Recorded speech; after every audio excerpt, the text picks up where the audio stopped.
Hi friends and families, ఈరోజు టమాటా పులావ్ చేశాను. ఎలా చేశానో దీన్ని మెథడ్ వచ్చేసి చేసే విధానం అన్నీ చూద్దాం రండి. ఈజీగా రైస్ కూర చేశాను. ఫస్ట్ అయితే రైస్ అయితే కడిగి పెట్టుకున్నాను.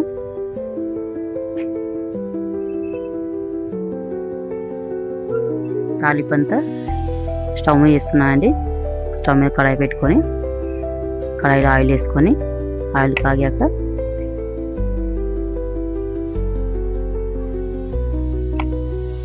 దాంట్లో పోపు దినుసులు అయితే వేసుకోవాలి. ఆవాలు, జీలకర్ర అంతా, తర్వాత పచ్చిమిర్చి, ఆనియన్స్ అంత వేసుకొని కరివేపాకు దాంట్లో యాడ్ చేయాలి.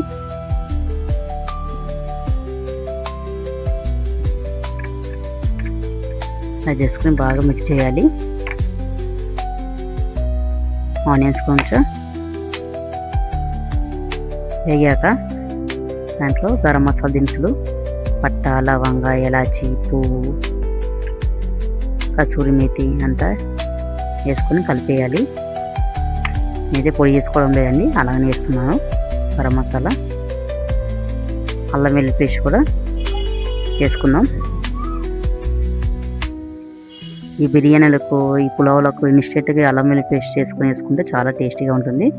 బిర్యానీ స్మెల్తో ఉంటుందండి.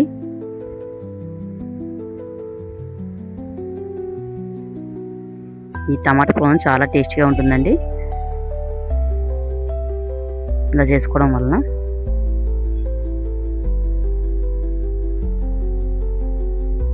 స్టవ్ మీద పెట్టుకొని చేసుకోవచ్చు, కానీ నేనైతే రైస్ కుక్కర్లో రైస్ కడిగి పెట్టుకొని తాలింపు దీంట్లో వేసి దాన్ని మిక్స్ చేస్తానండి.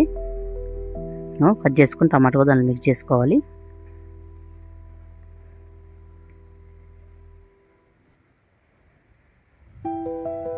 పుదీనా అయితే కొంచెం ఎక్కువనే పడుతుందండి. పుదీనా అంటే వేసుకొని బాగా మిక్స్ చేయాలి. టమాటాలు అయితే కొంచెం మెత్తపడాలి. ఒక 50% టమాటా ఉడికితే చాలు.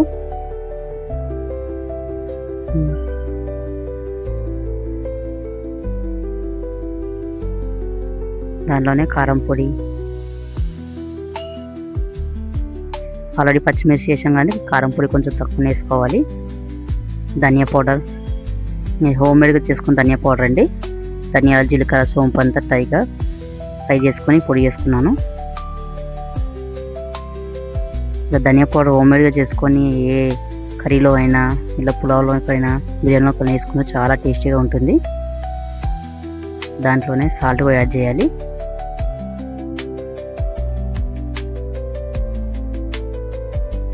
బాగా మిక్స్ చేసేయాలండి, అంత ఉప్పు కారం పట్టేలాగా.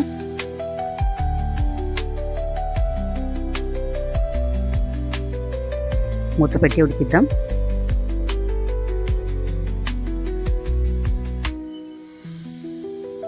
కొంచెం చికెన్ మసాలా యాడ్ చేయాలి.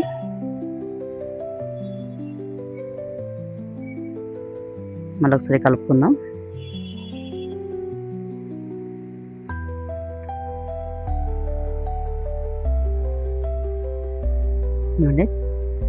టమాటాలు అయితే కొంచెం ఉడికిపోయింది కదా.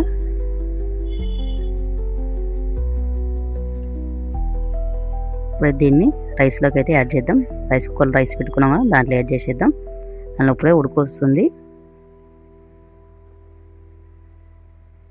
ఇప్పుడైతే టమాటాలు అయితే చాలా ఉడికించలేదండి, ఒక 50% ఉడికించాను. రైస్ ఉడుకుతుంది కానీ దాంతో కలిపి టమాటాలు ఉడికిపోతాయి.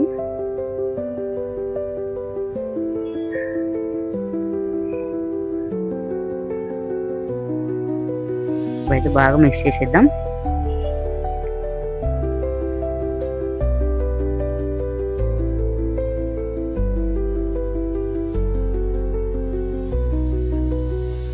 దానిలో 2 లెమన్లు అయితే కట్ చేసి పిండుకోవాలండి. లెమన్ పిండుకుంటే కొంచెం టేస్టీగా ఉంటుందండి, కొంచెం పుల్లగా టేస్టీగా ఉంటుంది.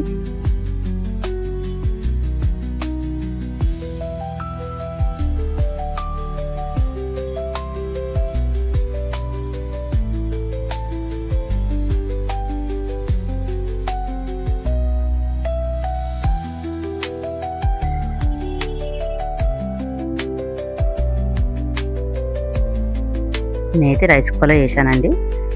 తాలింపు అయితే స్టవ్ మీద చేసుకొని రైస్ కుక్కర్లో కలిపేశాను. ఇది రైస్ కుక్కర్లో అలాగనే చేసుకోవచ్చు, తాలింపు వేసుకొని లేకపోతే స్టవ్ మీద పెట్టుకోవచ్చు. కానీ నేనైతే ఈ మెథడ్లో వేసాను. ప్లస్ గ్యాస్ కొంచెం షార్టేజ్ ఉండడం వల్ల నేను ఇలా యూజ్ చేసుకున్నానండి. ఇప్పుడైతే ఆల్రెడీ నేను టమాటాలో వేసుకున్నాం కదండి సాల్ట్, కొంచెం దీంట్లో కూడా కొంచెం సాల్ట్ యాడ్ చేద్దాం.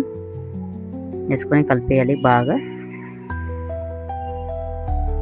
కలిపేసి మూత పెట్టి అయితే ఉడికిద్దామండి నీళ్ళు ఇంకేదాకా. అప్పుడప్పుడు కొంచెం కలుపుతూ ఉండాలి, లేకపోతే అడుగంటేస్తుంది. ఇంకొంచెం వాటర్ ఉందండి.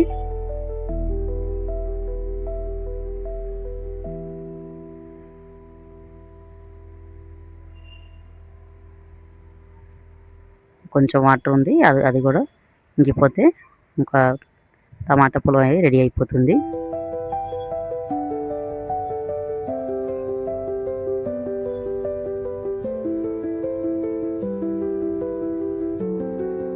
అండి వాటర్ అంతా ఇంకిపోయింది కదా, టమాటా పులావ్ రెడీ అయిపోయింది. దానిలో కొత్తిమీర వేసి దింపుకుందాం.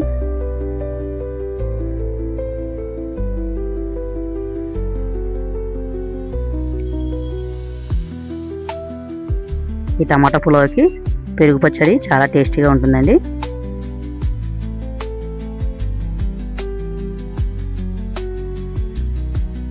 టమాటా పులావ్ రెడీ అయిపోయిందండి. పెరుగు పచ్చడి కూడా చేసుకున్నాను. ఈరోజుతో వీడియో ఇంతే ఫ్రెండ్స్. మీరు కూడా ట్రై చేయండి. Bye friends.